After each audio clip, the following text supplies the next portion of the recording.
So in this video, we're going to discuss how to get an Angular project started in 3 easy steps. So the first step you're going to want to do is get nodejs installed on your computer.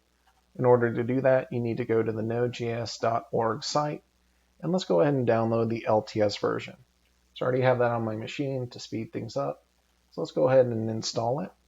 So we're going to basically just take all the prompts, the default prompts that they give you, and go ahead and install it. And we'll wait for this to go. So now that you've gotten Node installed, the next step is to get Angular installed on the system. And you can use a command line utility or a terminal window in Visual Studio's code. It's my favorite IDE, so we're going to go ahead and use that. In order to start up a terminal window, we're going to do new terminal. And pretty much anywhere we're going to install this globally, so we're going to call it npm or Node Package Manager. We're going to make this global, and we're going to do @angular-CLI, and we're going to install it, and it's going to take a second, and once that's installed, we're going to do the next step.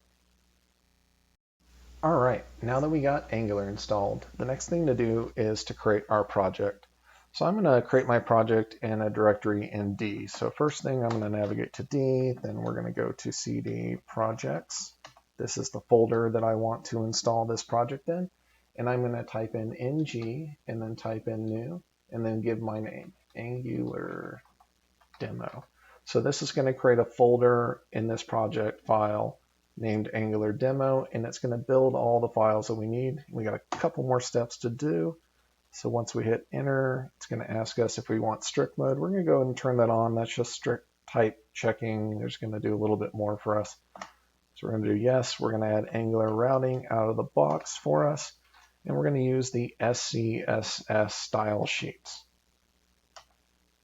And now that we've done that, it's going to take a couple minutes to create. So we're going to go ahead and shut this video off, and we'll show you what it looks like in a second.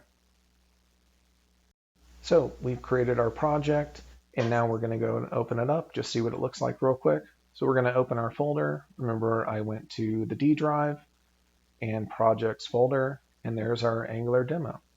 So we're going to open up from the top level of the folder, and this is the structure that Angular built for you. And in the next video, we're going to discuss in more detail what this structure is and the files that the important files that you're going to need to look at. Thanks for watching the video. Like, comment, subscribe below. And if you want to discuss any consulting services, look for my email in the description. Thanks.